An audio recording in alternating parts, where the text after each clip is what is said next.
And that very fact is something most North Carolina voters would see as a thing of the past. A new Civitas poll found an overwhelming majority of people believe there should be term limits. North Carolina's Senate has been led by only two people for the last 30 years. Senator Phil Berger has held that position since 2011, succeeding Mark Bass-Knight, who had led the Senate since 1993. But North Carolina voters say that's too much.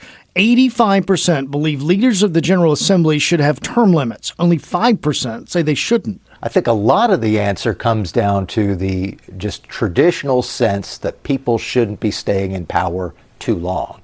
Choosing not to run for the state house again, Speaker Tim Moore has set his own record serving as House Speaker. And I think it's an interesting sign for both Senator Phil Berger and Speaker Tim Moore that you see overwhelming support for limiting the time that someone could spend in the jobs that they have had record-setting terms in.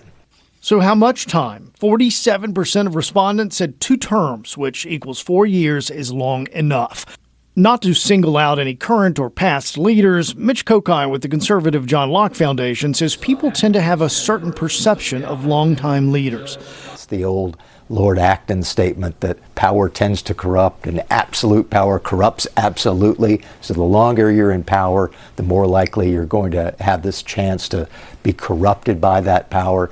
Kokai knows the poll won't change the law, but sees the upcoming open seat for Speaker of the House as a chance to give the public what they're asking for. So it's an opportune time for the state house, and especially the state house Republicans, to commit to, all right, we've had our record-breaking speaker who's going to end up serving 10 years in office. Maybe the next time around, either through legislation or through some sort of agreement, when we elect someone speaker, they're only going to serve a couple of terms.